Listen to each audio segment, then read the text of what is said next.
je vais demander au professeur Sandrine Andrieux de bien vouloir me rejoindre si elle est dans la salle. Voilà, donc professeur Sandrine Andrieux, professeure des universités, hein, vous la connaissez, praticien hospitalier au CHU de Toulouse, directrice d'une unité INSERM et présidente du conseil scientifique en sciences médicales de France Alzheimer. Alors Sandrine, je vais vous passer le micro pour animer ce nouveau format sur la recherche, ce format TEDx. Mais peut-être je vous invite à vous asseoir et à ce qu'on puisse regarder ensemble, et également avec vos invités qui je crois doivent être dans la salle, le message de 2 personnes malades, un message pour les chercheurs, si on peut lancer la 4e et dernière vidéo, donc introductive de la table ronde.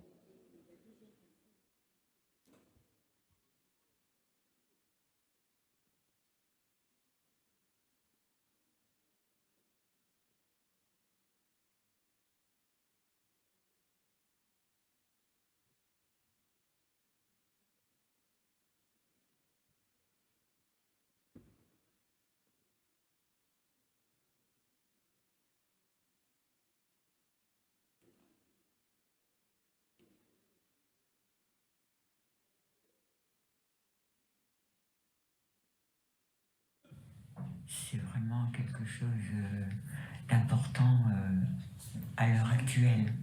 Si on y met ce qu'il faut pour suffisamment d'argent et de gens compétents, il n'y a pas de raison. Oui, j'ai confiance. Je ne sais pas, ça demandera peut-être du temps, forcément, comme toutes les grandes recherches, mais oui, je pense que c'est très très important. C'est vraiment une maladie particulière, difficile pour la personne qui en est atteinte, mais aussi pour son entourage, comme toutes les maladies graves. Mais elle est particulière, cette maladie. Moi, j'ai peur aussi que mes enfants, que cette maladie soit... que mes enfants l'aient aussi, Alice. J'ai peur de ça. Alors que c'est pas une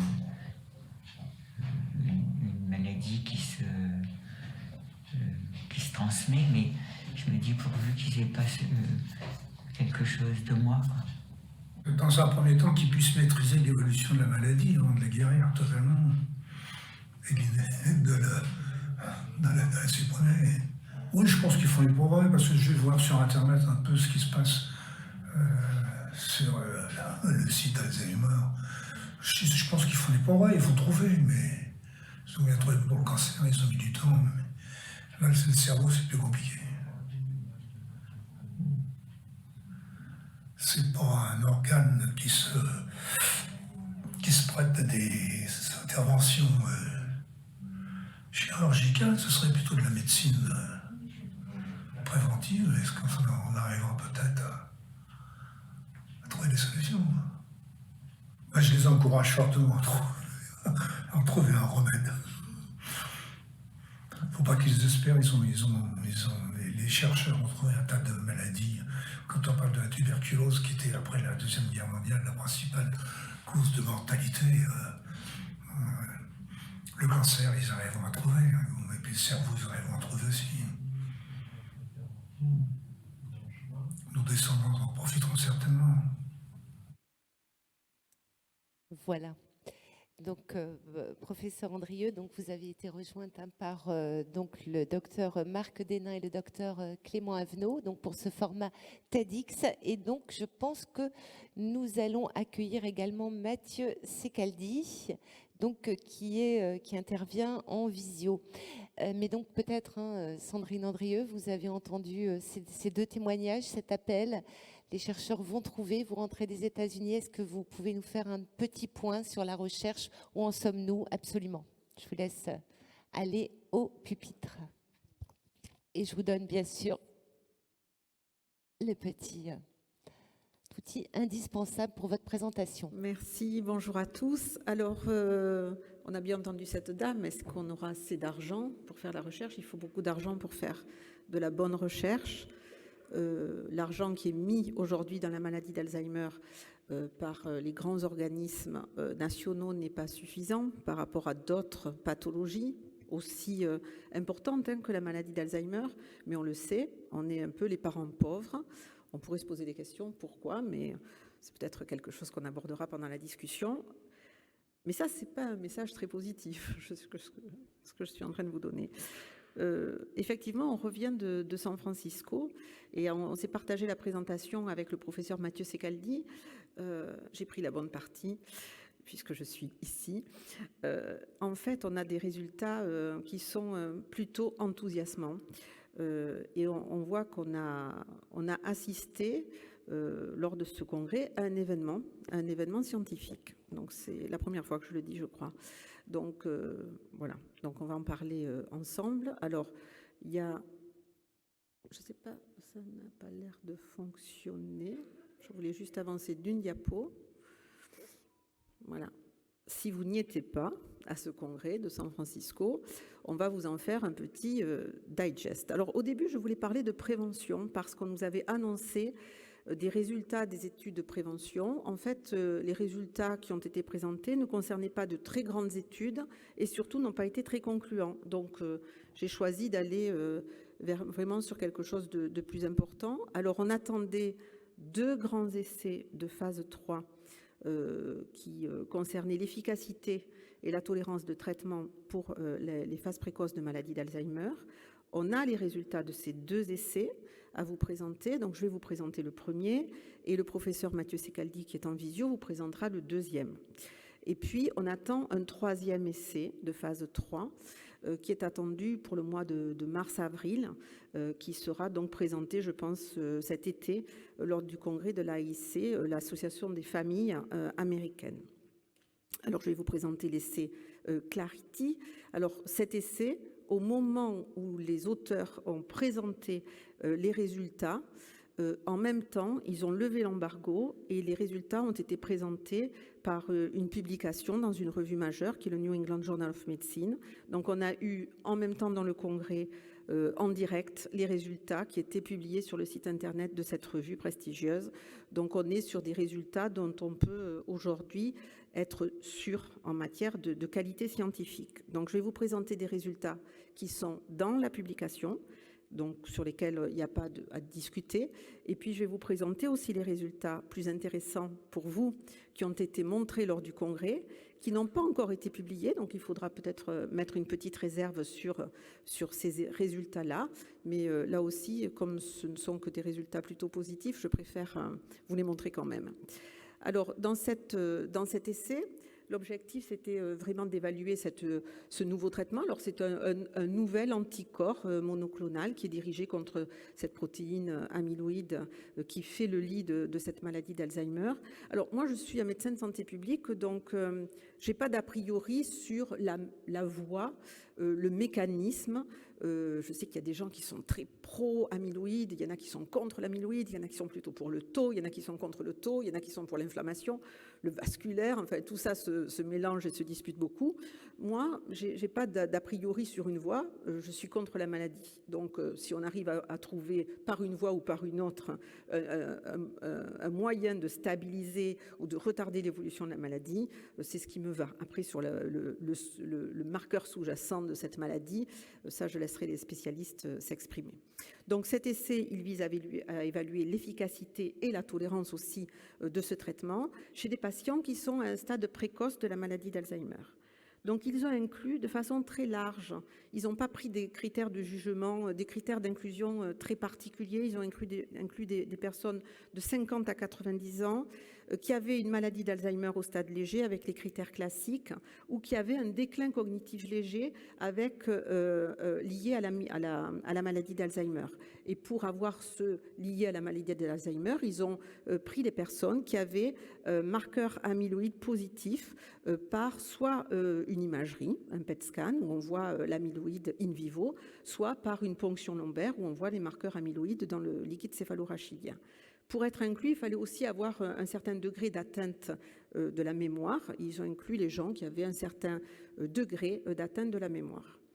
Alors cette étude, comme tous les essais thérapeutiques, c'est une étude qui est randomisée, c'est-à-dire juste on tire au sort les sujets, certains bénéficient du traitement, d'autres ne bénéficient pas du traitement et bénéficient entre guillemets d'un placebo. C'est une étude multicentrique, elle s'est déroulée dans le même temps aux États-Unis, en Europe et aussi en France, puisqu'il y a 700 ou 800 Français qui ont participé. Elle s'est déroulée aussi en même temps en Asie, donc c'est vraiment du multicentrique. Elle était en double aveugle, c'est-à-dire que ni le médecin ni le patient ne savaient ce qu'ils prenaient, si c'était la molécule à tester ou si c'était le placebo. Le placebo, c'est ce qu'on donne, qui ne contient pas de principe actif, mais qui ressemble en tout point au traitement efficace. Donc, on a testé l'efficacité de cette molécule à 10 mg kilo en intraveineux tous les 15 jours. Donc, c'était une perfusion tous les 15 jours versus placebo. Et ceci a duré pendant 18 mois. Et l'efficacité était testée à 18 mois. Le critère principal de jugement de cette étude, c'est-à-dire que quand on fait un essai, on mesure beaucoup de choses parce que c'est beaucoup d'efforts. On demande beaucoup d'efforts aux patients, on demande beaucoup d'efforts aux familles et les médecins eux-mêmes font beaucoup d'efforts pour remplir tout un tas de tests. Donc, quand on fait un essai, au départ, on choisit le critère sur lequel on va pouvoir dire à la fin, pour les autorités réglementaires, c'est positif ou c'est négatif. Après, bien évidemment, on mesure beaucoup de choses, mais a priori, on est obligé de désigner un des critères comme étant le critère sur lequel on va dire oui, c'est positif ou non, ce n'est pas positif. Donc le critère que le laboratoire, c'est le laboratoire Eisai, avait choisi, c'est un critère de jugement clinique qui est la CDR Sum of Boxes. C'est une échelle globale dont je vous ai mis une petite description pour ceux qui ne la connaîtraient pas. C'est vrai que si vous êtes des patients ou si vous êtes des familles qui accompagnent des patients, s'ils ont participé à des essais cliniques, vous avez certainement déjà rempli cette échelle-là. Donc c'est une échelle qui évalue dans le même temps la cognition et le fonctionnement dans la vie quotidienne en interrogeant à la fois les patients et les aidants. Donc on interroge tout le monde et ça finalement c'est une échelle qui va couvrir 6 domaines: la mémoire, l'orientation, le jugement et la résolution de problèmes. Ça, c'est pour l'aspect plutôt cognition. Et puis, on mesure aussi la capacité des personnes à vivre en dehors de chez eux, et pour leurs loisirs, et les difficultés qu'ils rencontrent, et aussi les soins personnels. Voilà, donc après, il y a une façon de scorer. Et on estime qu'entre un score de 0,5 à 6, on est dans une phase précoce de maladie d'Alzheimer, qui est la phase qui était concernée dans cet essai Clarity. Après, il y avait, je vous l'ai dit, toute une kyrielle de critères de jugement secondaire.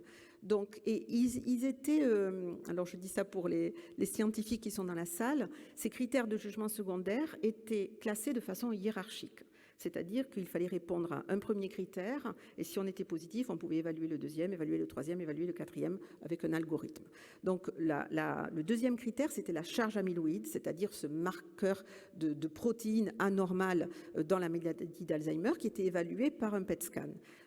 Les autres critères secondaires étaient d'autres échelles qui évaluaient uniquement les fonctions cognitives et la mémoire, sont la DASCO, qui est une échelle assez ancienne qui était utilisée dans d'autres essais thérapeutiques, et une échelle un peu composite qui mélange quelques scores cognitifs ensemble, qui s'appelle l'ADCOMS.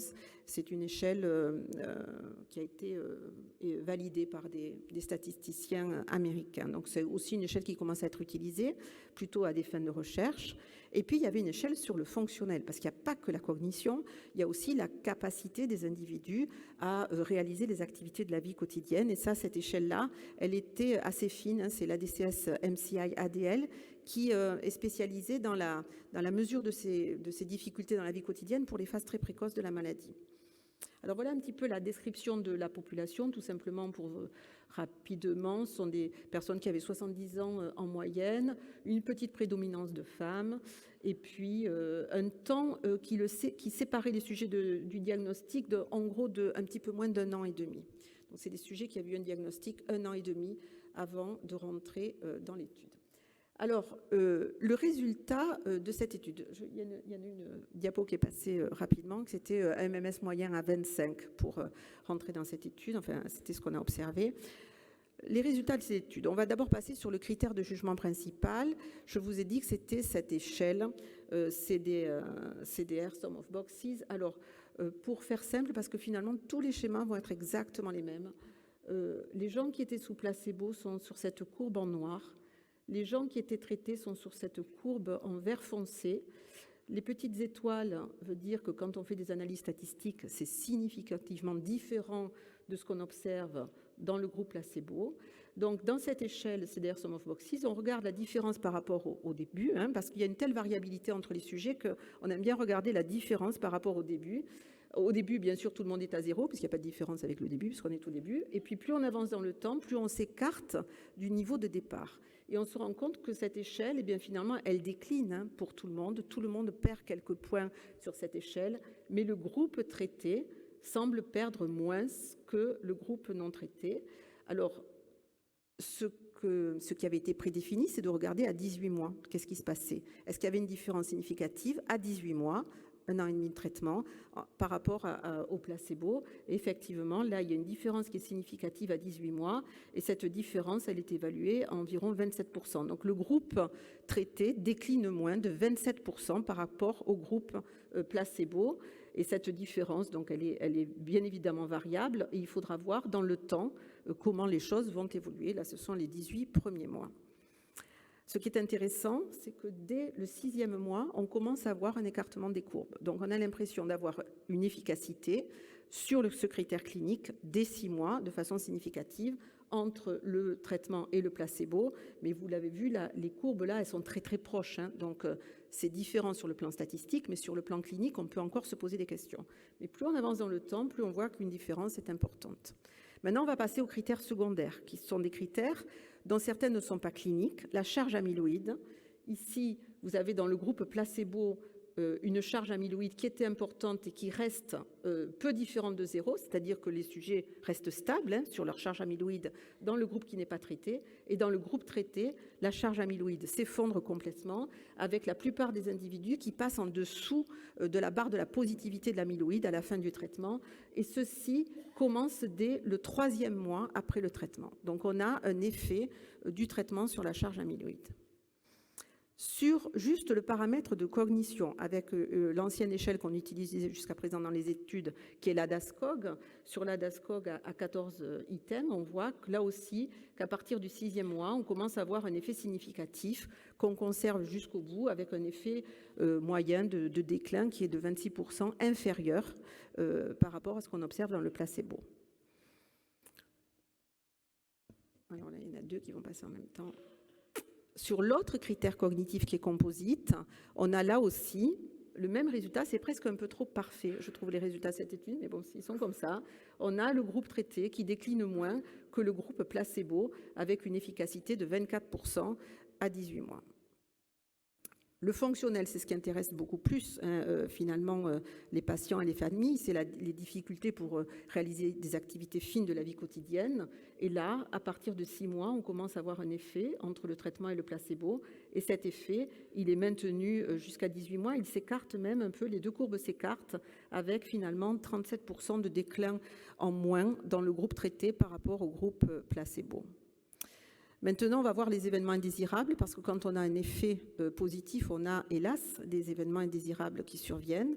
Alors, dans cette étude, on a des événements indésirables classiques qui ont été observés. J'en parle parce que pour ceux qui ont accompagné des patients dans ces études, il y a eu des inflammations, des réactions au niveau de la perfusion qui ont concerné plus d'un quart des patients, qui étaient assez facilement résolues, mais qui concernent quand même un quart des patients. Ce qui est le plus embêtant, ce sont les ARIA, c'est-à-dire des anomalies qu'on observe à l'IRM, qui traduisent soit un œdème cérébral, soit des hémorragies cérébrales qu'on retrouve avec tous ces traitements anticorps monoclonaux, et qui sont la fréquence de ce qui est des ARIA-E, c'est-à-dire des œdèmes, était de 12,5% dans le groupe traité, dont 2,8% étaient symptomatiques, donc se traduisaient par des symptômes, versus 1,5% dans le groupe placebo et 0% de symptomatiques dans le groupe placebo.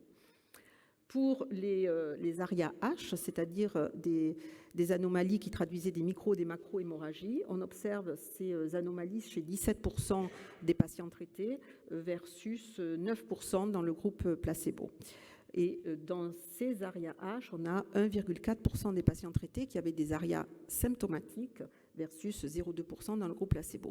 Donc vous voyez qu'on a quand même des événements indésirables qui surviennent en général assez rapidement lors de la mise en place du traitement, qui sont pour la plupart spontanément résolutifs, mais dont certains ont eu des traductions cliniques importantes. Donc il conviendra de suivre ces traitements. Alors, je vais revenir en arrière. Dans le même ordre d'idées, il y a des IRM qui ont été réalisés de façon périodique et ils se sont rendus compte qu'il y avait une atrophie globale du cerveau, dont on pourra reparler avec les chercheurs à la fin pour la séance de questions. Il y a une atrophie cérébrale chez les patients traités qui est un petit peu plus importante que chez les patients non traités. Et ça, par contre, ça ne concernait pas la partie hippocampique, qui est la partie qui est en priorité concernée par la maladie d'Alzheimer. Alors les autres résultats sont des résultats un petit peu identiques sur d'autres paramètres biologiques. Je mets ça pour les quelques chercheurs qui seraient ici, qui sont intéressés par les paramètres plasmatiques de l'amyloïde, où on voit exactement le même type d'effet, c'est-à-dire un effet différent sur le plan statistique et dès les premières mesures d'enregistrement. C'est pareil pour la phosphoto et c'est pareil pour certains biomarqueurs de neurodégénération, pas tous, pas les neurofibrilles, mais on retrouve sur le taux total un effet. Alors, il y a des nouveaux marqueurs qu'on étudie maintenant dans la maladie d'Alzheimer pour aller évaluer l'effet sur les astrocytes, l'effet sur le dysfonctionnement des synapses. Et là aussi, on retrouve dans cette étude un effet sur ces biomarqueurs-là. Donc, finalement, quasiment tous les biomarqueurs sont concernés et on retrouve un effet bénéfique de ce traitement sur ces biomarqueurs. Alors maintenant, je vais vous présenter 2-3 résultats qui ne sont pas dans l'article, mais qui, de mon point de vue, sont pertinents. Le premier, c'est sur la qualité de vie des patients. Ils ne sont pas dans l'article parce qu'ils vont faire un article, je pense, spécifique sur ça, mais la qualité de vie des patients. Quand on regarde dans le groupe placebo le déclin de la qualité de vie des patients, et quand on regarde dans le groupe traité, on observe aussi un déclin de la qualité de vie des patients, mais ce déclin, il est réduit de presque 50%. Quand on regarde la qualité de vie avec une autre échelle, qui est une échelle beaucoup plus ancienne qu'on a étudiée dans pas mal de cohortes, qui est l'échelle COL-AD, où en fait on demande dans les dents d'évaluer la qualité de vie du patient et on demande au patient d'évaluer sa propre qualité de vie. Alors quand on demande au patient d'évaluer sa propre qualité de vie, dans les deux groupes, ça décline et à la fin, on dirait que ça remonte un petit peu, donc comme s'il y avait un peu moins de déclin, 56% de déclin en moins sur cette qualité de vie exprimée par le patient lui-même. Et quand on regarde la qualité de vie rapportée par les dents, mais c'est la qualité de vie du patient aussi dont il s'agit, eh bien là, on a un déclin qui est moindre, qui est de l'ordre de 23%. Le dernier marqueur le dernier critère qui a été enregistré, c'est l'échelle de fardeau des aidants, l'échelle du Zarit, qui est un questionnaire à 22 items qu'on a beaucoup étudié, on ne l'a jamais vu bouger.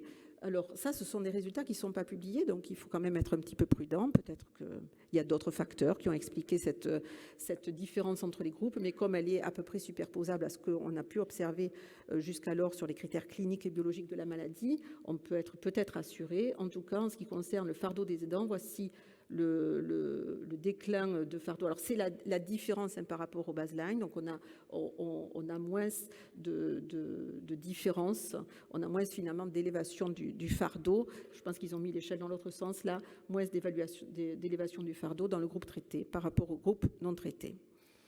Donc pour conclure, avant de passer la parole à Mathieu Secaldi, parce qu'on pensait que les questions on les ferait à la fin de la session, parce que ça concerne les mêmes traitements, cet essai il est positif sur le plan réglementaire, le critère de jugement est positif, l'essai est positif. L'effet il est modeste sur les critères cliniques de la maladie, notamment sur le déclin de la cognition et sur le déclin fonctionnel par rapport au placebo, et ceci à 18 mois. Il est important l'effet sur les marqueurs biologiques de la maladie, notamment sur l'amyloïde au stade précoce de cette maladie. Et il y a un bénéfice sur la qualité de vie des patients, sur le fardeau des aidants, mais comme les résultats ne sont pas publiés, on va attendre avant de les qualifier. Le traitement est quand même associé à des événements indésirables et qu'il conviendra d'étudier à long terme. Et donc, si on veut resituer ce médicament et cet essai clinique dans le contexte actuel, on dira qu'il y a quelques mois, vous vous souvenez, on a eu un essai, l'aducanumab, qui était avec un essai mené par les laboratoires Biogen, qui avait montré un effet non discutable, isolé sur les biomarqueurs de la maladie. Mais il n'y avait pas d'effet clinique de la maladie. La FDA avait donné une approbation, une autorisation de mise sur le marché aux États-Unis très rapide, contre l'avis des experts. L'Agence européenne des médicaments n'avait pas suivi. Il y a un autre essai qui est attendu là maintenant pour le printemps. Mais finalement, on attend aussi les résultats que va vous montrer Mathieu sur le gantenerumab. Mais finalement, on peut facilement penser que l'agence américaine va donner son approbation très rapidement pour le lecanemab, parce que finalement, il y a un effet à la fois clinique et biologique, voilà, qui n'y était pas. Voilà, je vais donc peut-être passer la parole à Mathieu Secaldi pour qu'il vous parle de l'autre essai.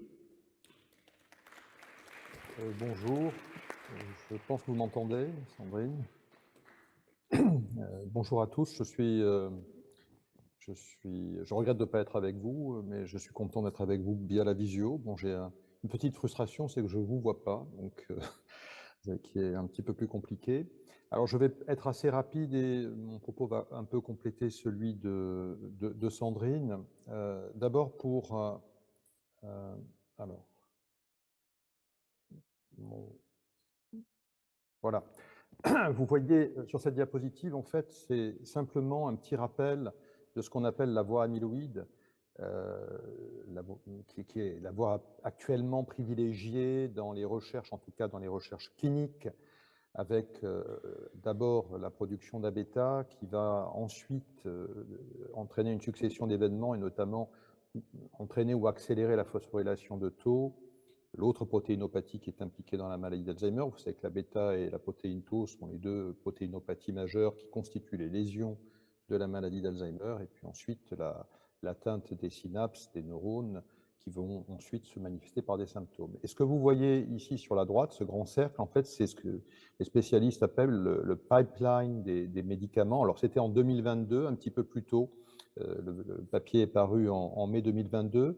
Et au centre, vous avez ce qu'on appelle les phases 3, c'est-à-dire les phases qui sont faites pour démontrer un intérêt clinique, pour rechercher et démontrer un intérêt clinique d'une molécule, bien entendu aussi évaluer les effets secondaires. Il n'y a pas d'autorisation de mise sur le marché sans phase 3 positive.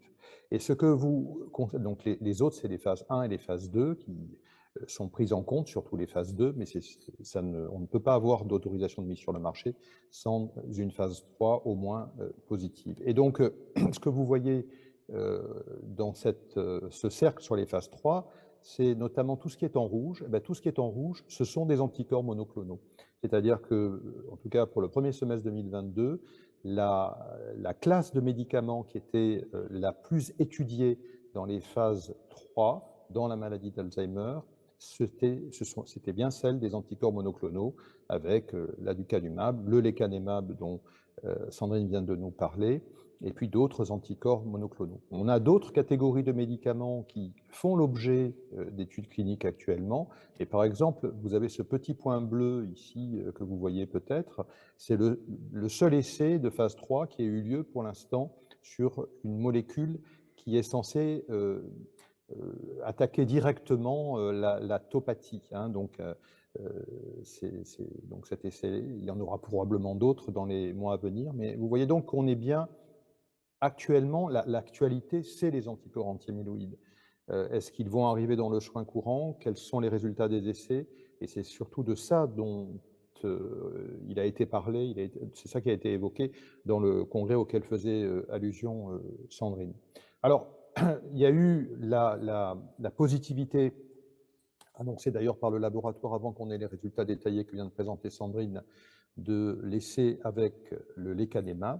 Mais quelques jours après, c'était il y a exactement un mois, il y avait un communiqué de presse d'un autre laboratoire, un grand laboratoire, le laboratoire Roche, qui menait 2 études de phase 3, les études graduates, sur un autre anticorps monoclonal qu'on appelle le gantenerumab, dans la même indication que précédemment, c'est-à-dire la maladie d'Alzheimer légère, c'est-à-dire soit un stade dit prodromale avant qu'il y ait une perte d'autonomie ou quand il y a une perte légère d'autonomie, hein, donc phase prodromale ou phase dite démentielle légère, trouble cognitif majeur léger, ça peut être un peu compliqué à dire. Et donc dans cette population-là, 2 études ont été menées de manière très sérieuse avec un autre anticorps monoclonal, donc le gantenerumab. Et je vous ai mis simplement ici la courbe des deux études, avec le CDR Sum of the Box, dont vous a parlé Sandrine, qui est une échelle clinique semi-structurée qui permet d'avoir un avis sur l'efficacité du traitement. C'est souvent le critère principal du traitement. Et vous avez en jaune le médicament, en gris, vous avez le placebo, et vous voyez que dans les 2 études, au bout de 116 semaines, il n'y a pas d'effet significatif chez les patients qui prennent le médicament, cet anticorps monoclonal qui leur est perfusé, là c'était par voie sous-cutanée, mais qui leur a été administré de manière régulière par rapport au placebo.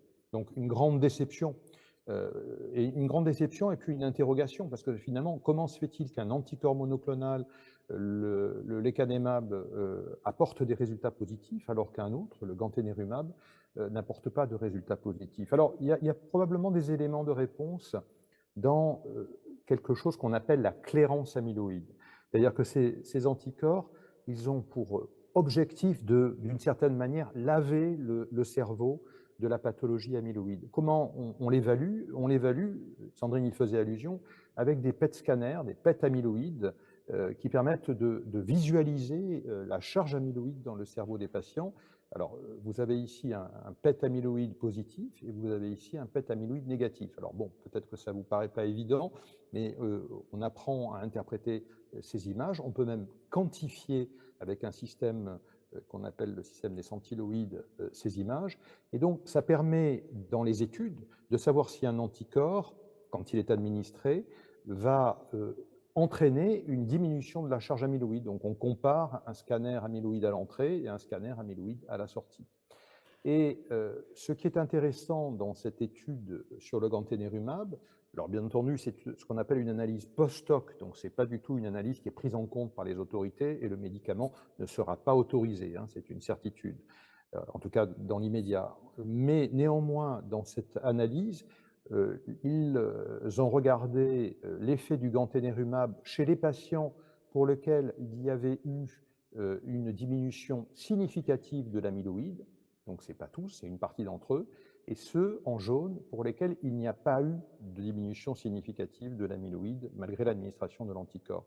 Et vous voyez que là se dessine une tendance qui montre que les patients chez lesquels il y a eu effectivement une clairance amyloïde, eh bien, il se dessine un avantage clinique par rapport à ceux pour lesquels il n'y a pas eu de clairance amyloïde. Donc ça veut bien dire que cette capacité du médicament à, in fine, entraîner un ralentissement du déclin cognitif, éventuellement avoir des conséquences fonctionnelles positives, il est intimement lié à sa capacité à laver le cerveau de la pathologie amyloïde. Et là, manifestement, les anticorps ne sont pas équivalents. Les différents anticorps dont on a parlé, l'aducanumab, le lecanemab, le gantenerumab, d'autres anticorps qui sont encore à l'étude et pour lesquels on aura des résultats au printemps ou au début de l'été, comme le donanemab, eh bien, ce sont des anticorps qui vont cibler différentes sous-espèces d'amyloïdes, de peptides amyloïdes. Peut-être qu'on vous en parlera de manière plus détaillée, mais en tout cas, ce ne sont pas les mêmes anticorps.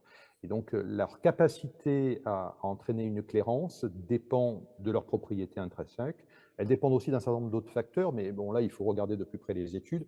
Par exemple, il semblerait qu'il faut que le médicament soit administré assez rapidement, que la titration, c'est-à-dire l'augmentation des posologies, se fasse dans un délai assez rapide pour qu'on obtienne une clairance efficace. En tout cas, c'est une des hypothèses qui est avancée. Donc voilà pour cette question des anticorps anti-amyloïdes, puisqu'elle est quand même d'actualité, et l'essai sur le gantenerumab n'invalide pas l'hypothèse amyloïde. Il ne permet pas de retenir le gantenerumab comme un potentiel médicament administrable aux patients, mais il n'invalide pas l'hypothèse amyloïde. Je voulais vous parler rapidement aussi d'un autre aspect qui a été très évoqué, et dont vous allez forcément entendre parler, ou peut-être dont vous avez déjà entendu parler, et donc qui a été évoqué lors de ce congrès, qui est évoqué maintenant de manière très régulière dans tous les congrès consacrés à la pathologie Alzheimer, c'est ce qu'on appelle les biomarqueurs sanguins. C'est-à-dire qu'une prise de sang, une simple prise de sang, permet de doser, alors maintenant de manière relativement simple, les techniques se sont améliorées, je ne rentre pas dans le détail, mais avec des kits, on peut maintenant doser dans le sang un certain nombre de biomarqueurs, et notamment des peptides amyloïdes, comme la bêta-42 et la bêta-40, on en fait le ratio, ou ce qu'on appelle des phosphotos, hein, donc qui sont en fait de différents types. Voilà, il y a différents numéros, et puis il y a d'autres biomarqueurs sanguins comme GFAP ou les neurofilaments. Donc on a des biomarqueurs, et il y a beaucoup d'études maintenant qui semblent montrer que ces biomarqueurs sanguins, certains d'entre eux, et en particulier ces biomarqueurs qu'on appelle les phosphotos, chez un patient qui a un déclin cognitif, il permettrait de prédire une aggravation du déclin cognitif. Il permettrait chez un patient qui a un déclin cognitif aussi de prédire la positivité du PET amyloïde, c'est-à-dire que le fait d'avoir éventuellement une prise de sang positive serait associé à un risque plus grand d'avoir un PET amyloïde positif comme celui que je vous ai montré tout à l'heure. Et là, dans cette étude, et c'est ça qui est important, qui a été montré au congrès, c'est une corrélation entre des biomarqueurs sanguins qui ont été dosés chez des patients de leur vivant, patients qui ont accepté de participer à une étude et de donner leur cerveau au moment de leur décès. Et plusieurs années après, le plus tard possible bien entendu, quand ils sont décédés, il y a eu des analyses qui ont été procédées sur les cerveaux, et on a regardé en fait avec quoi étaient le plus corrélés ces biomarqueurs. Et donc en bleu, vous avez ce qu'on appelle la pathologie amyloïde, et en jaune, vous avez la pathologie tau, les dégénérescences neurofibrillaires. Et vous voyez qu'il y a notamment dans cette étude d'assez bonnes corrélations, en particulier de ce biomarqueur-là et de celui-ci, hein, on ne va pas trop rentrer dans les détails, avec la présence d'une pathologie amyloïde. Donc ça valide d'une certaine manière la valeur de ces biomarqueurs pour éventuellement prédire une pathologie dans le cerveau. Pour autant, on n'en est pas encore à les inclure dans le soin courant. On pourra en reparler. Pour l'instant, ces biomarqueurs ils vont être surtout utilisés dans les essais cliniques pour des patients qui ont un déclin, qui ont potentiellement une maladie d'Alzheimer et qui potentiellement pourraient avoir un PET amyloïde positif. Et donc, à ce moment-là, dans certaines études, on va leur proposer d'abord de faire une prise de sang. Et cette prise de sang va, à partir des résultats de cette prise de sang, on décidera ensuite si on fait ou pas une imagerie amyloïde. Donc, c'est pour l'instant uniquement dans la recherche, et ce n'est pas encore du tout question d'utiliser ces biomarqueurs sanguins dans la pratique clinique courante. Et puis pour terminer, je ne peux pas terminer sans vous évoquer une étude dont on vous avait parlé. Alors j'ai regardé, on vous en avait parlé en 2019. Ça fait exactement quasiment au jour près 3 ans quand vous avez parlé de cette étude qui est l'étude Alpha 3, qui est une cohorte montée par le fonds de dotation de France Alzheimer pour la recherche biomédicale et qui a pour objet d'inclure des patients atteints d'une maladie d'Alzheimer documentée sur le plan diagnostique, des apparentés de ce patient et un aidant, l'aidant principal du patient, et de les suivre le plus longtemps possible pour collecter des informations sur les différents acteurs de ce petit groupe. Et donc cette étude enfin se met en place, hein, ça a été très long, très difficile. Le Covid a bien entendu joué un rôle ralentisseur, des aspects administratifs, les aspects logistiques, la recherche de fonds aussi, pour pouvoir financer l'étude. Et là, donc, on commence la phase pilote. Hein. Le premier centre, le centre de Toulouse, a été ouvert il y a quelques jours. Et donc, il y a 3 centres pilotes, Rouen, Toulouse et Montpellier, qui vont donc recruter 150 groupes familiaux de patients apparentés aidants, et on va ensuite les suivre pendant 20 mois. Cette étude pilote, elle va surtout nous permettre de savoir si on est capable de le faire. Et si on est capable de le faire, si ces 3 centres sont capables de le faire, et si on est capable effectivement de montrer qu'on peut suivre ces différents sujets sur une période de 20 mois, eh bien, ce qu'on espère dans un deuxième temps, et j'espère qu'on vous en reparlera alors, il y aura un déploiement sur d'autres centres et plus large sur le plan national. Voilà les quelques mots que je voulais dire. Et évidemment, je me joins à mes collègues pour répondre à vos questions tout à l'heure.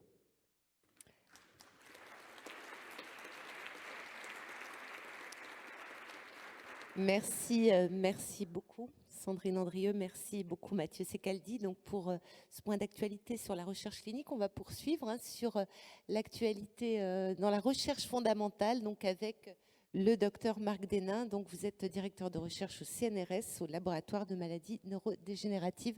Je pense que vous avez une présentation, alors ça va peut-être être compliqué, parce qu'on veut absolument garder Mathieu Secaldi avec nous, donc je ne sais pas. Ah si. Je vous entends après. Oui, oui. Le tout, c'est que voilà, le docteur Denain puisse passer sa présentation. Voilà, très bien. Merci beaucoup. Voilà, très bien, merci beaucoup. Donc, évidemment, on se réjouit des énormes avancées qui viennent d'être présentées sur la maladie d'Alzheimer. Il faut se rendre compte que des avancées telles que celles qui ont été présentées, c'est des conséquences de 20 ans ou 30 ans de recherche qu'il y a eu en amont. Et donc, ces avancées sont importantes, mais la recherche doit continuer d'avancer aussi. Et je vais essayer de vous expliquer un peu quelques éléments de réflexion autour de ce que c'est qu'être chercheur sur la maladie d'Alzheimer. Donc, je vais vous présenter des choses qui sont assez... pour vous montrer la complexité du cerveau dans un premier temps, puis je vais vous montrer quelques pistes pour les recherches à venir sur la maladie d'Alzheimer. Et puis, je vais vous montrer aussi que, comme le disait le patient qui a parlé tout à l'heure, on est proche, vraiment très proche de trouver des découvertes majeures qui vont changer la vie des personnes qui ont des maladies du cerveau. Et il y a 10 ans, il n'y avait pas de traitement pour les maladies du cerveau, et aujourd'hui, il y a des traitements pour des maladies du cerveau, et la maladie d'Alzheimer, c'est la prochaine grande pathologie où il va y avoir des traitements disponibles pour le grand public. Alors, je commence par quelque chose que j'aime bien présenter, qui est l'arche d'Aristote. Alors, Aristote, ça remonte à il y a un certain temps. Et en fait, Aristote, il a beaucoup réfléchi à la médecine, et en fait il a créé cette arche qu'il décrit. Et en fait ce qu'on voit sur le haut de l'arche, c'est que en fait ce qu'il faut pour pouvoir traiter des gens, c'est parfaitement maîtriser les principes universels qui sont ceux du fonctionnement de l'organe. Donc ici les principes universels de fonctionnement du cerveau, et le principe universel qui explique l'apparition de la maladie d'Alzheimer. Une fois qu'on maîtrise ces principes universels, on est capable, et c'est le pilier qui est en rouge, par déduction, donc on déduit de la connaissance qu'on a, de trouver des thérapies, qui vont être des thérapies efficaces. Et le pilier qui est le pilier en bleu, c'est l'induction, c'est-à-dire en fait pour arriver à ces principes universels, il faut faire de la recherche fondamentale, pour essayer à partir d'expériences qui sont menées, donc des expériences scientifiques, et d'observation chez les humains, mais aussi chez d'autres modèles qui permettent d'explorer la maladie, de comprendre ces principes universels. Alors le problème, c'est que le cerveau, c'est un organe qui est complexe. Et alors évidemment, si je vous dis que le cerveau, c'est un organe qui est complexe, ça paraît un peu évident, mais je vais rentrer un petit peu plus dans le niveau de complexité. Quand vous arrivez devant un cerveau et que vous commencez de regarder ce qu'il y a dedans, vous avez un vertige qui est faramineux. Et vous voyez chaque petit point noir que vous voyez en fait ici, c'est un neurone. Donc c'est une cellule qui fonctionne dans le cerveau. Et en fait, dans notre cerveau, on a 86 milliards de neurones. Donc chaque neurone est susceptible d'être altéré au cours de l'évolution vers la maladie d'Alzheimer. Alors les neurones, s'il n'y avait que les neurones, ce serait relativement simple.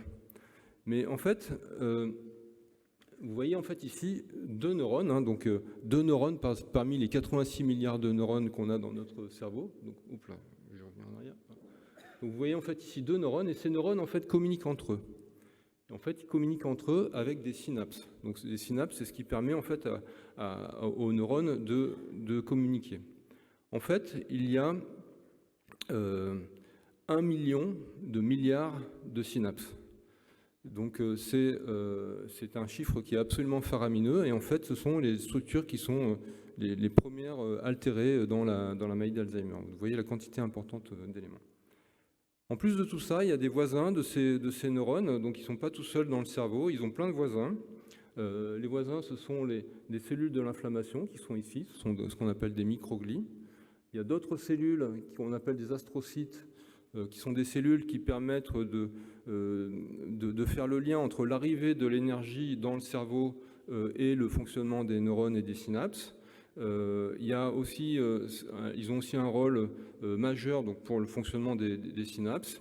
Et puis il y a d'autres cellules en fait, qui sont ici, qui sont des oligodendrocytes qui permettent de créer une petite gaine qui protège les neurones et qui leur permettent de bien fonctionner. Donc on a un système qui est vraiment très complexe. Alors maintenant on va parler de la maladie d'Alzheimer, et donc vous en avez bien sûr déjà entendu parler. Donc il y a ces deux grandes lésions de la maladie d'Alzheimer qui sont les plaques amyloïdes que vous voyez ici, les lésions tau dont on a entendu parler. Donc ces plaques amyloïdes qui sont la source à l'origine des thérapies actuelles. Et puis ici, donc les synapses qui sont importantes, qui disparaissent, et il y a aussi une perte synaptique au cours de la maladie. Alors, l'hypothèse de la cascade amyloïde, hein, qui est à l'origine des thérapies dont on a parlé, il faut revoir l'origine de cette cascade amyloïde. En fait, l'origine de cette cascade, c'est qu'il y avait des personnes qui avaient des mutations sur des gènes qui font qu'ils avaient une surproduction d'amyloïdes. Et en fait, ces personnes développent de façon systématique la maladie d'Alzheimer. Et donc, suite à cette découverte, du fait qu'il y avait des cas extrêmement rares de personnes qui avaient ces mutations, est arrivée l'hypothèse de la cascade amyloïde qui disait que l'amyloïde entraîne la tauopathie, qui entraîne une perte de synapses, qui entraîne une atteinte de la mémoire. Donc, les thérapies hein, qui sont développées réduisent la quantité d'amyloïdes dans le cerveau. Et en fait, aujourd'hui, des essais cliniques, alors c'est peut-être un peu négatif ce que j'écris, mais ils ne sont pas au niveau des espoirs attendus, parce que vous avez vu, il y a un essai qui fonctionne, un autre qui ne fonctionne pas. Et dans les deux cas, même dans celui qui fonctionne, il y a quand même un déclin cognitif qui continue de se produire. Donc c'est pas parfait. Donc c'est une avancée majeure, mais qui est pas encore parfaite. Alors qu'est-ce qui peut se passer? Et donc j'essaye de vous faire rentrer dans la tête d'un chercheur, et en fait ce qui se passe, c'est ce qu'on appelle l'erreur de l'affirmation du conséquent. Alors ça c'est un mot qui est un peu compliqué, mais on va essayer d'explorer ça ensemble. Si je vous dis s'il pleut, le sol est mouillé, donc vous allez me dire oui, évidemment que s'il pleut, le sol est mouillé. Donc si ensuite je vous dis le sol est mouillé, donc on peut se dire c'est parce qu'il a plu.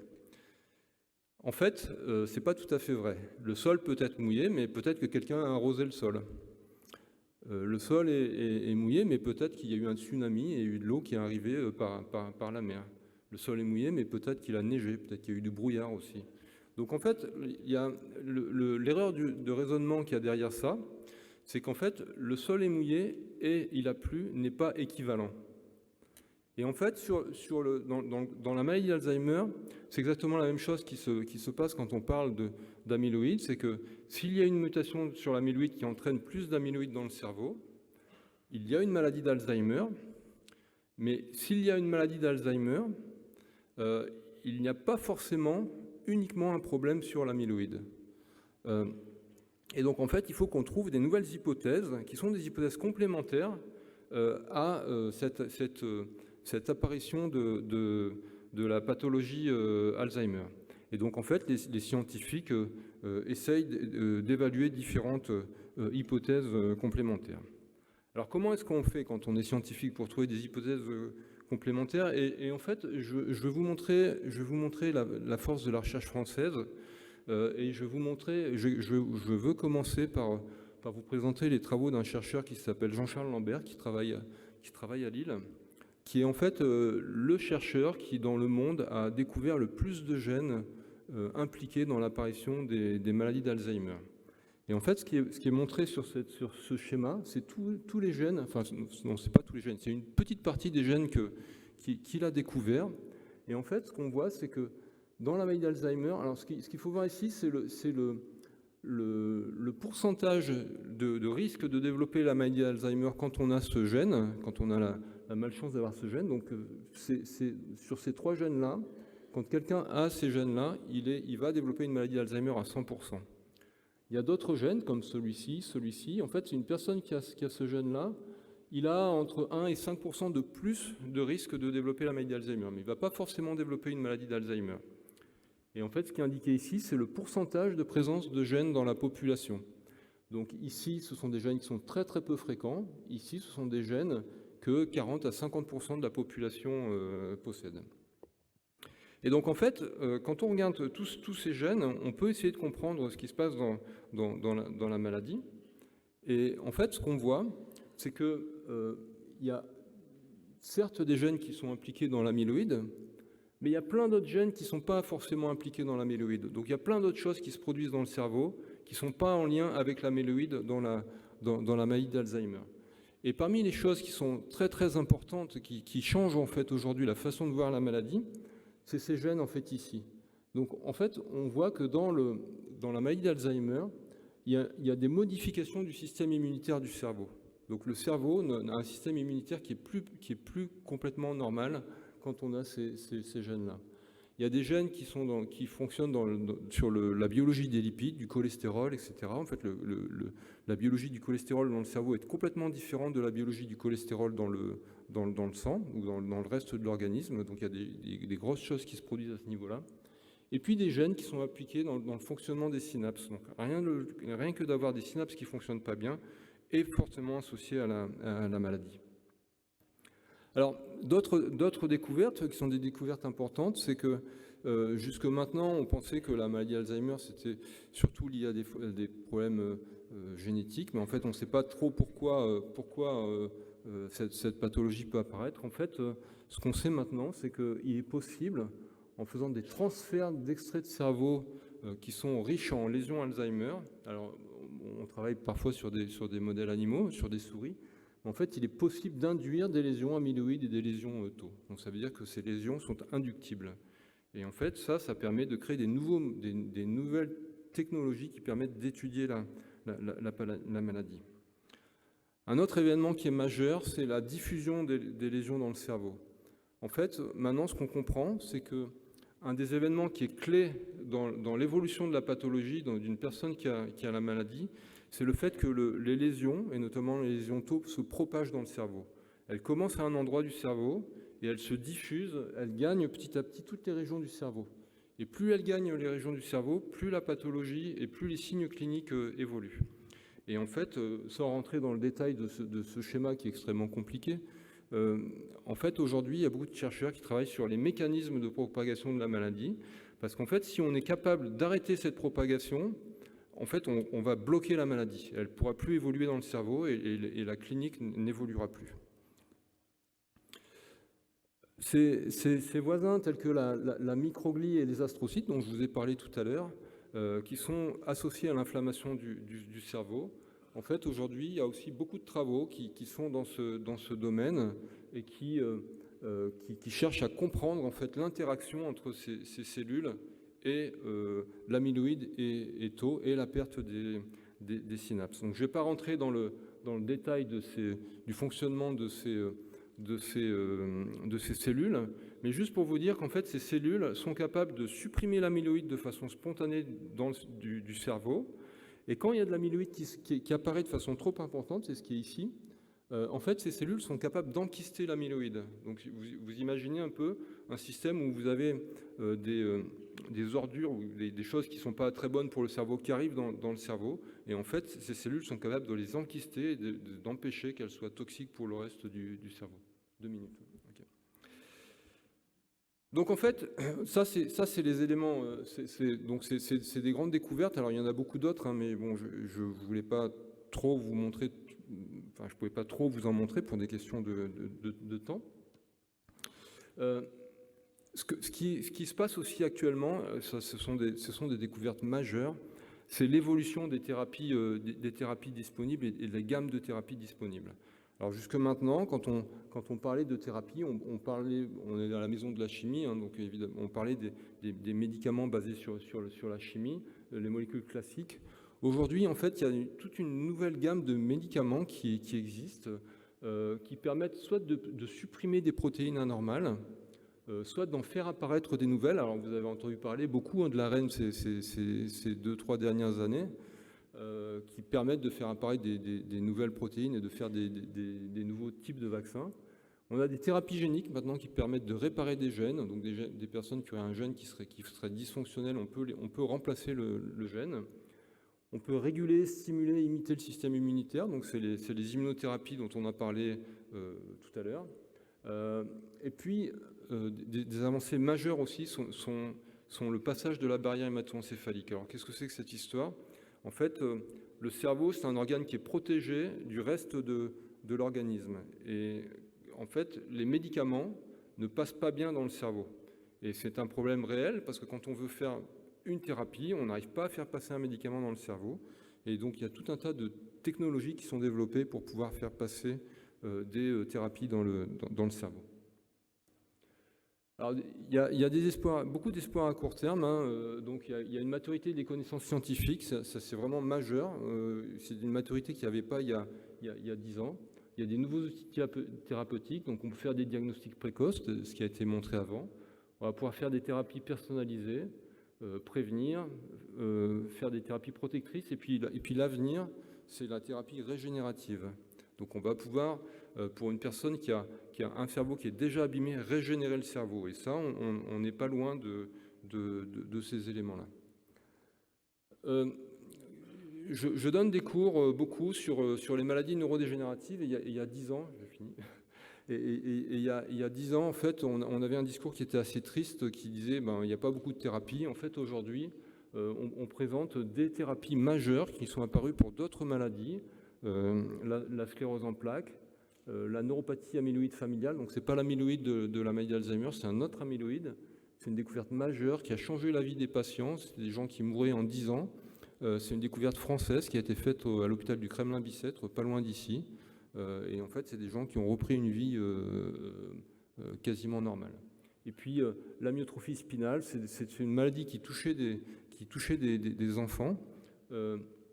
Et là où on voit les avancées majeures, c'est qu'en fait, en 3 ans, il y a 3 traitements successifs qui sont apparus. C'est-à-dire quand on arrive à débloquer la connaissance de la maladie, derrière, il y a des rafales de traitements qui peuvent arriver. Je termine juste. Voilà. Donc je conclus juste en disant que pour la maladie d'Alzheimer, donc on a des thérapies qui vont arriver dans les 10 ans, c'est à peu près certain. Parce qu'en fait, on a un niveau de maturité qui est important sur cette maladie. On a une recherche française qui est très compétitive, qui est très efficace, mais qui est sous-financée. Donc on a beaucoup d'équipes de très haut niveau, mais on a un financement qui est difficile. Donc mon message, c'est parlez-en à vos responsables politiques de tous bords pour leur dire qu'il faut pas oublier de financer la recherche sur la maladie d'Alzheimer. Parce qu'on est sous-financé, les industries pharmaceutiques ont tendance à aller à l'étranger. Donc par exemple, Sanofi là, est en train de partir à l'étranger. Et puis ce qui est vraiment important, c'est que France Alzheimer, en fait, il assure la récurrence du financement pour la recherche française. Ça permet en fait de garder les jeunes chercheurs en France. Ça, c'est vraiment important pour pas qu'il y ait de creux dans la production scientifique. Et puis ça permet de maintenir l'activité des chercheurs français. Voilà, je m'arrête. Merci. Merci beaucoup, docteur. C'est juste pour qu'on puisse garder un temps de questions suffisamment long. Le dernier point d'actualité, ce sera avec vous, docteur Clément Avenot, et vous. Donc, ça va être une actualité sur la maladie à corps de Lévy. Donc, voilà, je vous passe tout de suite la parole et ensuite nous passerons aux questions. Donc, vous êtes neurologue au Centre de neurologie cognitive du GHU Paris-Nord-Lariboisière Fernand Vidal. C'est ça. Alors, je pense que votre présentation y est. Voilà. Bonjour à tous, je m'appelle Clément Avenot. En fait, je vais vous présenter, moi, les actualités dans une maladie qui s'appelle la maladie à cœur de Lévy, puisque j'ai eu la chance l'été dernier d'aller au congrès international qui présente les différentes actualités sur cette pathologie. Je vais faire également des rappels sur ce qu'est cette maladie, puisque je ne sais pas si tout le monde est bien au courant dans la salle. Et pour commencer, déjà, pour parler du cœur de Lévy, le cœur de Lévy, c'est la structure qu'on voit en haut du neurone qui est au centre ici. C'est une structure qu'on voit avec un cœur dense et un halo clair. Et si l'on zoome sur cette structure, on va se rendre compte qu'il s'agit en fait d'une agrégation de différents constituants de la cellule, avec majoritairement une protéine qui s'appelle l'alpha-synucléine, qui s'y agrège. Alors l'alpha-synucléine, c'est une protéine qu'on a de manière normale dans notre cerveau, notamment dans nos neurones en grande quantité. Elle joue un rôle dans le fonctionnement des neurones et de la synapse. Et sous certaines conditions pathologiques, cette protéine va adopter une conformation anormale. Elle va s'agréger, former qu'on appelle des oligomères, des fibrilles, parfois ces corps de Lévy. Et ça va entraîner à la fois une perte de ses fonctions normales avec des dysfonctions de la synapse, plus ou moins une mort neuronale via également des mécanismes parallèles. Et donc tout ce processus, c'est au cœur de 3 grandes maladies neurodégénératives, la maladie de Parkinson, la maladie à cœur de Lévy et l'atrophie multisystématisée. Donc on va parler ici de la maladie à cœur de Lévy qui a pour particularité d'avoir une assez fréquente copathologie des protéines de la maladie Alzheimer, puisque plus de la moitié des patients vont également présenter des lésions de protéines A-bêta et de la protéine tau phosphorylée. Donc il n'y a pas que de l'alpha-synucléine, même si ça reste la protéine principale. Et c'est une maladie, en termes de recherche, où la recherche est assez récente, puisque les corps de Lévy sont découverts au début du XXe siècle, d'abord surtout liés à la maladie de Parkinson. Et puis c'est qu'à partir des années 60 à 80, on va y avoir des descriptions de cas de patients qui vont présenter de leur vivant d'autres symptômes que la maladie de Parkinson classique et des lésions diffuses de corps de Lévy sur les analyses de cerveau après la mort. On peut voir notamment ici sur l'article en bas à droite un patient qui avait également, je ne sais pas si je pourrais revenir en arrière, si, des lésions de maladie d'Alzheimer associées, donc c'est quelque chose qui est assez fréquent. Et il y a eu donc une définition de critères diagnostiques pour ces patients. Les premiers sont établis en 1996, ils ont été révisés avec les derniers en date en 2017. C'est des critères pour diagnostiquer ce qui est appelé dementia with Lewy body, donc une démence à corps de Lévy en traduction littérale, ce qui donc a pour critère essentiel la présence de troubles neurocognitifs majeurs. Et ensuite, sur un faisceau d'arguments, on va pouvoir poser un diagnostic probable ou possible. Alors, on ne va pas tout détailler ici. Il y a une partie symptômes qui est la plus importante, et puis il y a des marqueurs ensuite d'imagerie ou d'électrophysiologie qui viennent aider au diagnostic. Il y a 4 grands symptômes principaux au stade avancé de la maladie, qui sont les fluctuations de la cognition, les hallucinations visuelles, les troubles du comportement en sommeil paradoxal. Alors le sommeil paradoxal, c'est la partie du sommeil où on produit le rêve. On a normalement une inhibition du tonus musculaire lors de cette phase du sommeil, et lorsque ce n'est pas le cas, c'est des patients qui vont vivre leurs rêves, bouger, parler, crier, etc. Donc c'est un symptôme qu'on retrouve. Et puis enfin, le syndrome parkinsonien, il faut un des 3 critères d'une triade entre tremblement en repos, une rigidité qu'on dit plastique ou extra-pyramidale, et puis une lenteur ou une difficulté à initier les mouvements. Alors ça, c'est l'état des lieux, c'est pour la partie avancée de la maladie. Et un peu comme pour la maladie Alzheimer, ce qui est cherché à faire, c'est de diagnostiquer également ces patients au plus tôt possible dans la maladie, parce que les traitements auraient pour but, dans un premier temps, de ralentir, voire de stopper le cours évolutif des symptômes. Et donc c'est dans ce contexte-là qu'il y a 2 ans, il y a une équipe qui a proposé, c'est les mêmes qui ont fait les critères d'avant, des critères pour essayer de diagnostiquer ces patients à un stade plus précoce que ce qui n'est fait actuellement, en parlant des troubles cognitifs à un stade plus léger, mais également des syndromes confusionnels ou des hallucinations visuelles qui peuvent se rencontrer chez ces patients. Et au congrès, on nous a présenté cette étude qui rebondit un petit peu sur ce premier article, qui regarde en fait, c'est un gros suivi aux États-Unis de beaucoup de patients. Sur ce gros suivi, certains patients vont développer au cours du suivi une maladie à corps de Lévy. Ils en ont inclus à peu près une centaine. Et ils regardaient un peu les symptômes qui étaient déclarés plusieurs années avant le diagnostic. Donc là, on est à gauche 5 ans avant le diagnostic chez 14 patients. Il y en a de plus en plus on se rapproche du diagnostic, mais là, c'est 5 ans en amont. Là, tout apparaît en même temps, mais du coup, à 5 ans avant, ce qu'on voit, c'est que j'ai remis des petites flèches à gauche pour les 4 symptômes cardinaux. Il n'y a pas de description vraiment d'hallucination visuelle ou de fluctuation cognitive dans cette cohorte, en tout cas, 5 ans avant le diagnostic. Il y a 20% des patients qui ont des troubles du sommeil paradoxal, qui s'abrège RBD en anglais. Le syndrome parkinsonien est assez fréquent, d'ailleurs étonnamment fréquent, 57% dans les maladies à corps de Lévy et 29% c'est des sujets contrôle, vraisemblablement surestimé parce que c'était très déclaratif, notamment pour le ralentissement moteur et le tremblement, ce qui pouvait en fait être des symptômes d'une autre nature, enfin pas liés en tout cas à un syndrome parkinsonien. Et ce qui était noté surtout dans cet article, c'était qu'il y avait une très forte prévalence de symptômes type dépression, irritabilité, anxiété, apathie, qui sont peu spécifiques, qui sont aussi présents chez les sujets contrôle, mais quand même dans des proportions nettement supérieures. Et s'ils regardaient 1 an avant le diagnostic, qu'est-ce qui prédisait le mieux le diagnostic 1 an plus tard entre 2 critères majeurs qu'on a vus avant et un critère majeur et ses symptômes neuropsychiatriques, ils voyaient que les symptômes neuropsychiatriques ajoutés étaient, avec un seul critère, permettaient de manière plus précise de prédire le diagnostic 1 an plus tard. Donc peut-être ce serait quelque chose qui serait intéressant à considérer un peu plus largement avant le diagnostic.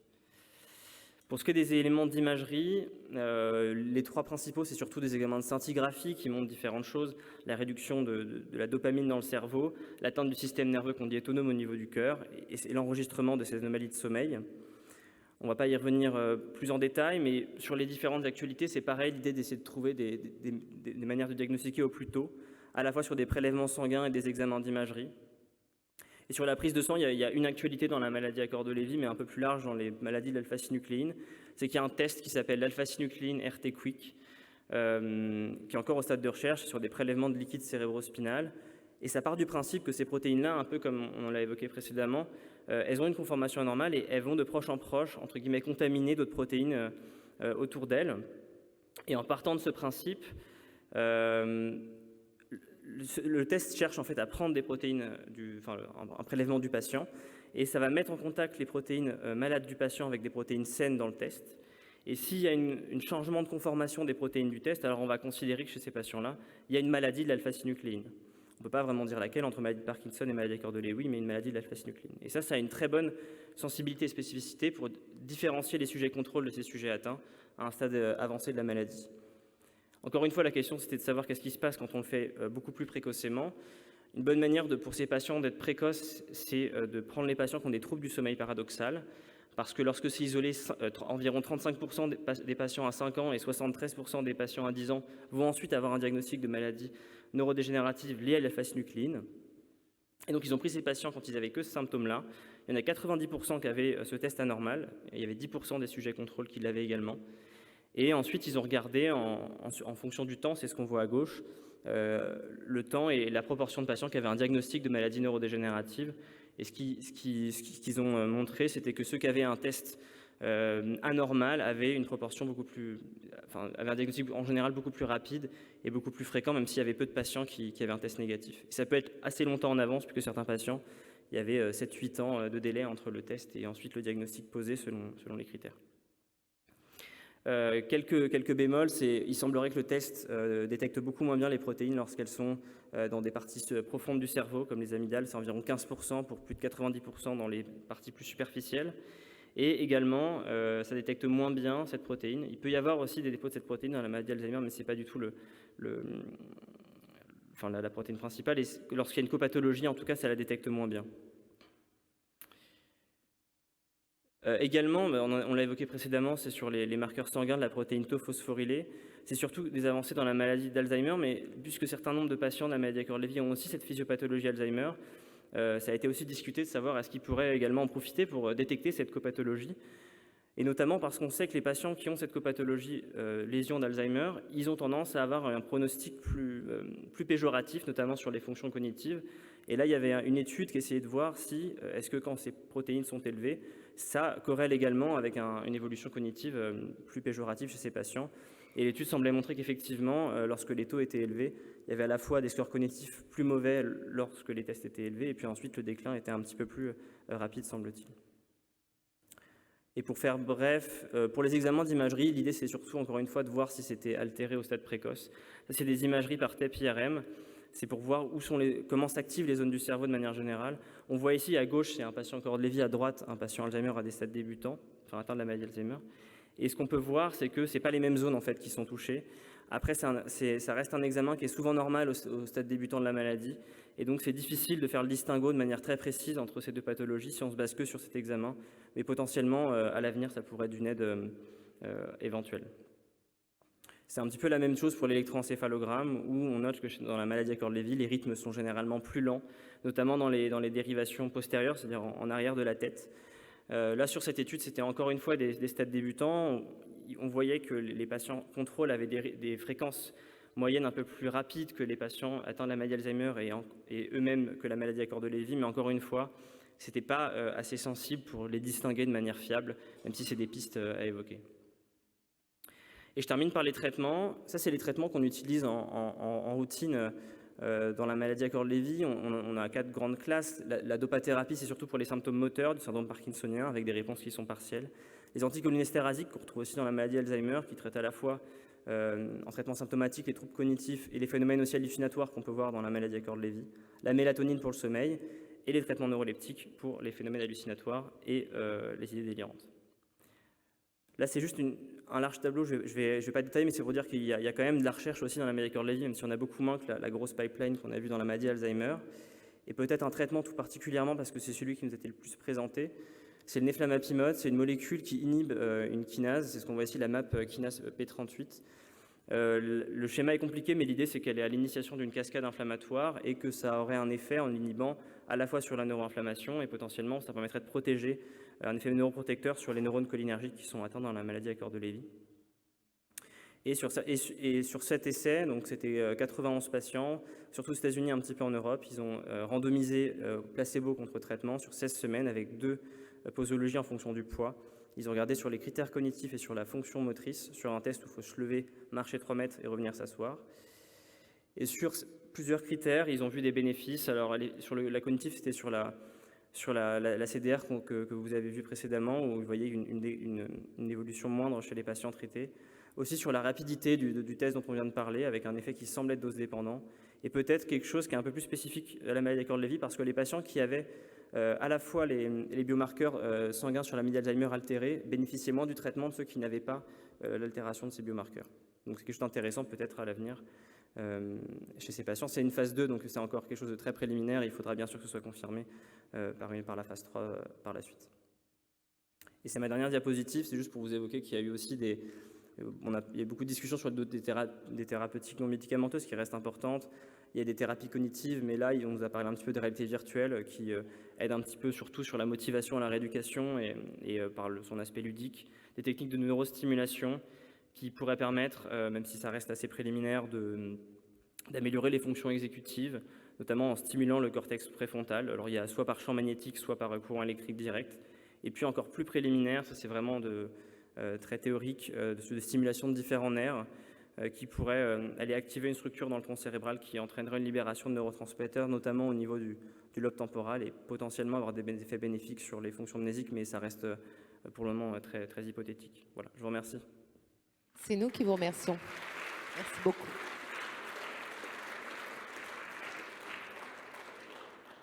Alors, écoutez, je propose que nous passions aux questions. Beaucoup de sujets ont été abordés. Donc, voilà, la première question là-bas. Madame. J'ai 2 questions. Une question générale. Est-ce qu'il a été abordé à ce congrès la démence sémantique, c'est-à-dire perte spécifique de mots? C'est une première question.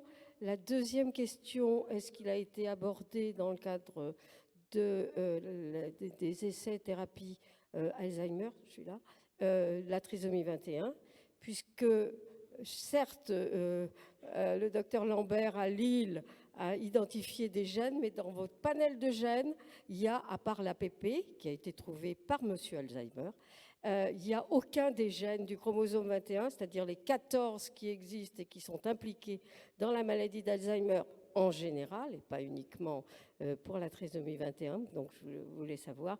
Et enfin, une question relativement technique.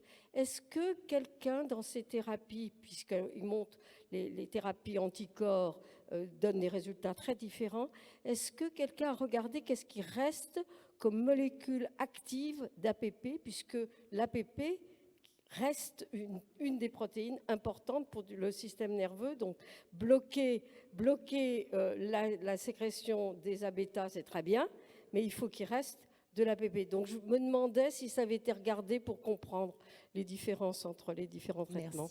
Merci. Merci. Peut-être Sandrine, vous commencez, puis Mathieu, ou l'inverse, comme vous voulez. Je vais laisser Mathieu commencer.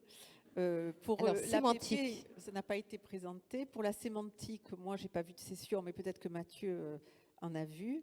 Et pour votre première question, j'avais pas non plus je n'ai pas vu ces présentations, donc peut-être que ou elles n'y étaient pas.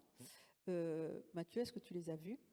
Alors, bon, sur la démence sémantique, je trouve la question très intéressante. C'est une maladie rare. Il y a eu une présentation hein, sur. On commence à voir maintenant des tentatives d'essais thérapeutiques. Bon, là, pour l'instant, c'est vraiment des résultats très préliminaires, puisqu'on commence à connaître en fait le mécanisme, l'anatomopathologie de ces démences sémantiques, notamment qui ont un lien avec une protéine qu'on appelle la TDP43. Donc il y a eu une présentation, je crois que c'était un poster, donc il n'y avait pas énormément de choses, mais c'est déjà un progrès, parce que dans ces grands congrès, effectivement, on parle rarement de ça.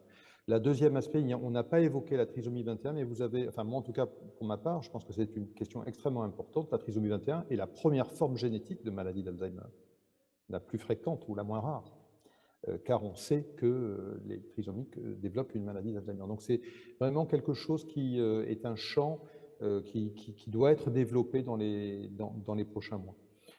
Après, sur l'APP, peut-être que M. Denain ou Sandrine ou notre collègue... Docteur Marc Denain, sur l'APP.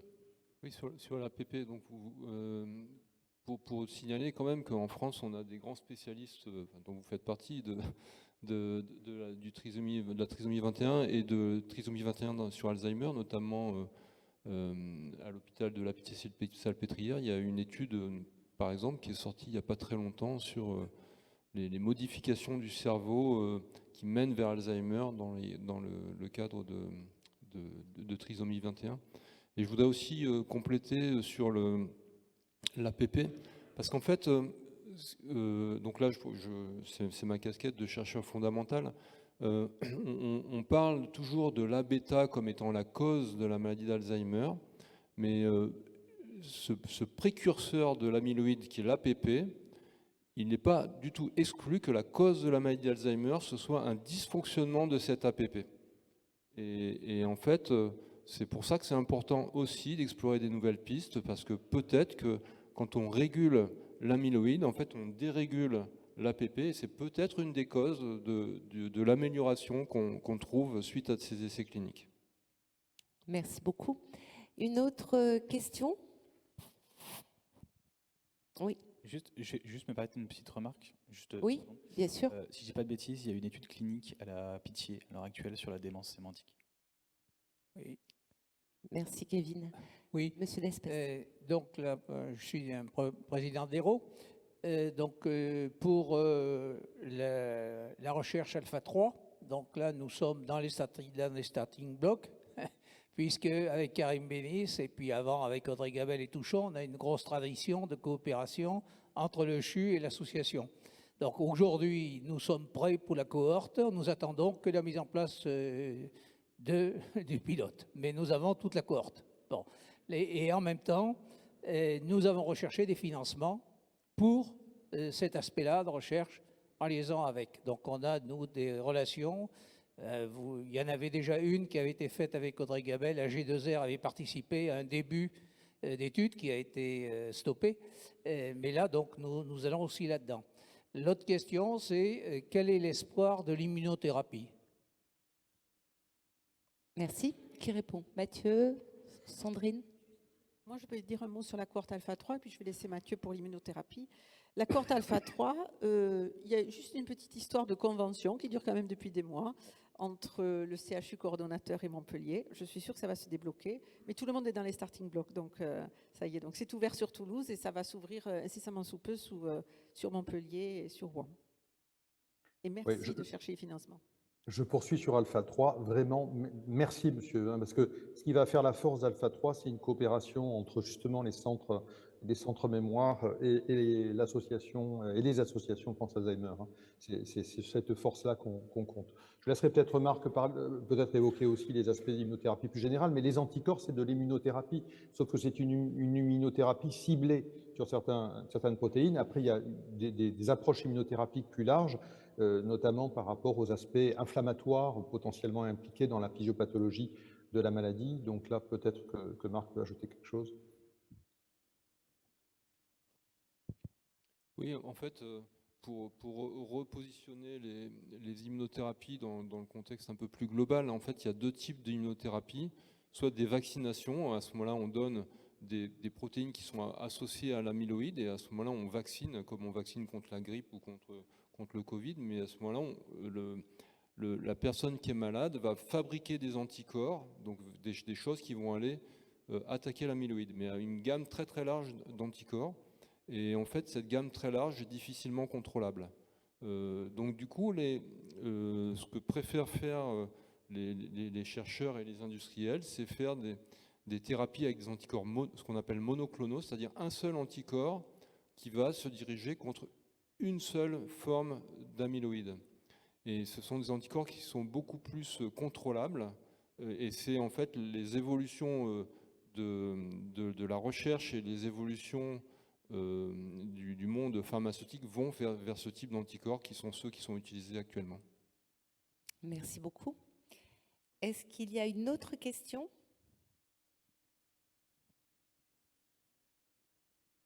Non ?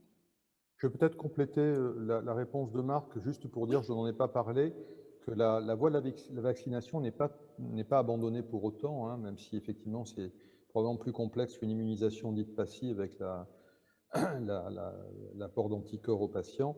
Et on a vu des résultats préliminaires sur un vaccin, enfin anti-tau, qui paraissent extrêmement intéressants et qui vont probablement déboucher sur une phase 3. Donc la vaccination reste quand même cette immunisation active reste quand même une voie de recherche intéressante, même si elle est probablement plus compliquée à gérer que l'immunothérapie passive.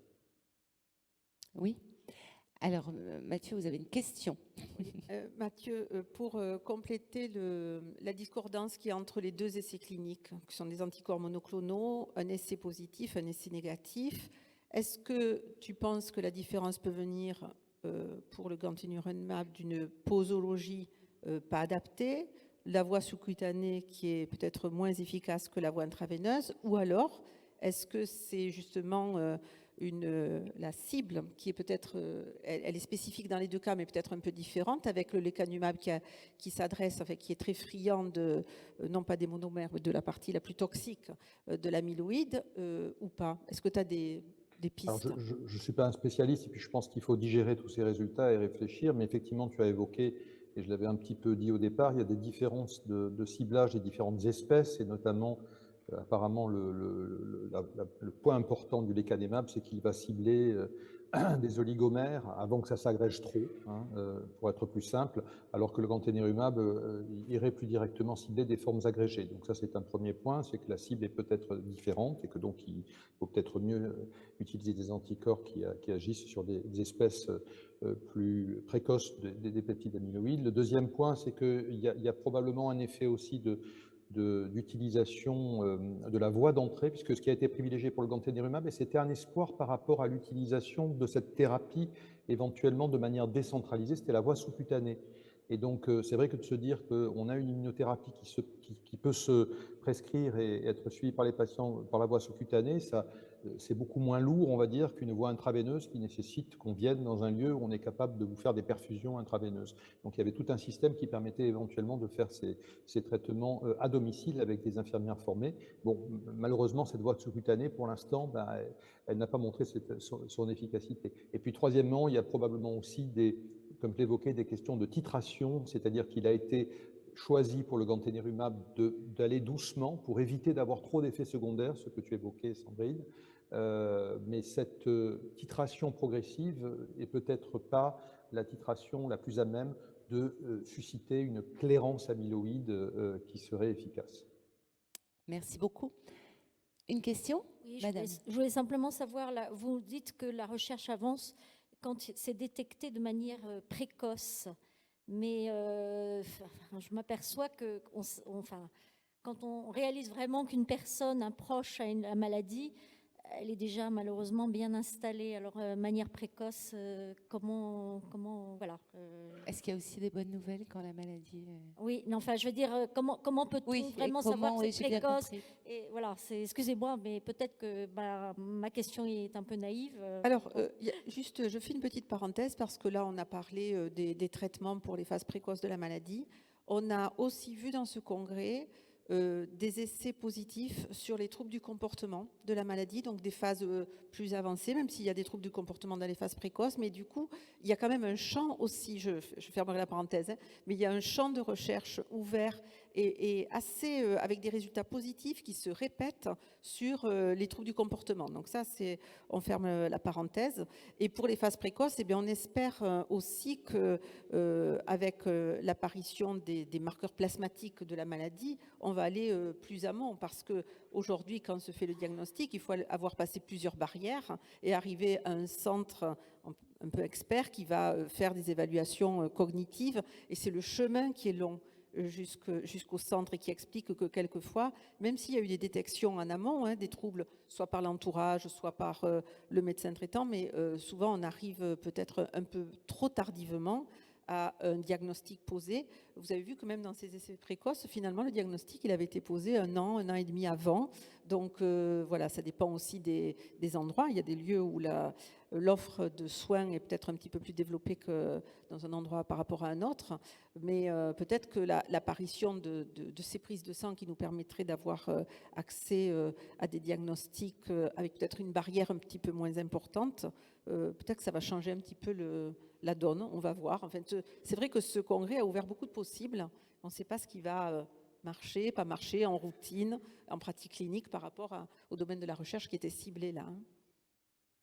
Docteur Denain, vous vouliez compléter? Oui, je voulais compléter pour vous signaler quelque chose qui, à mon avis, apporte vraiment beaucoup d'espoir aussi. C'est que jusque maintenant, on avait tendance à penser un peu dans notre imaginaire que quand une personne est malade et quand elle a des troubles de mémoire, c'est parce qu'en fait ses neurones sont morts. Et en fait, ce qu'on comprend maintenant aujourd'hui, c'est que les neurones ne sont pas forcément morts, et en fait, il y a encore beaucoup de neurones qui sont présents et dysfonctionnels. La différence majeure, c'est qu'en fait, ils sont dysfonctionnels. Si on arrive à bloquer les éléments qui sont toxiques pour les neurones, ils peuvent récupérer. Et donc, je pense que c'est une source d'espoir importante de se dire qu'on va pouvoir récupérer des neurones qui sont encore potentiellement là. Bien, merci beaucoup. Eh bien, écoutez, on vous remercie, on vous applaudit, et on continuera bien sûr de suivre votre actualité. Eh bien, nous arrivons déjà au terme de ces rencontres. Président, quelques mots peut-être? À bientôt, professeur Secaldi. Oui, venez nous rejoindre juste pour clôturer cette belle journée.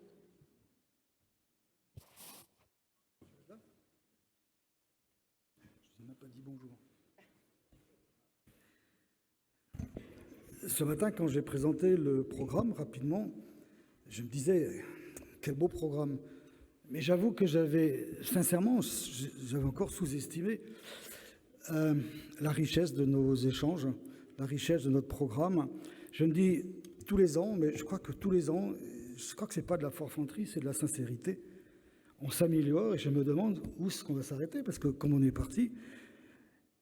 Et puis, comme c'est pas le meilleur moment pour faire des longs discours, je vais me contenter de ce que je connais le mieux, pour moi le plus beau mot de la langue française, c'est merci. Merci à vous. Merci à vous pour votre présence vis-à-vis des...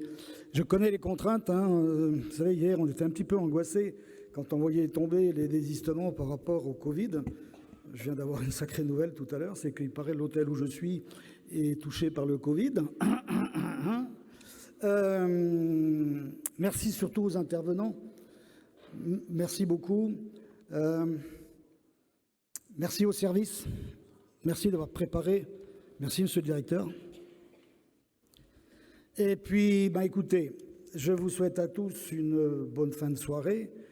Et ce serait quand même dommage, en tant que breton, je ne vous dise pas kenavo à tous.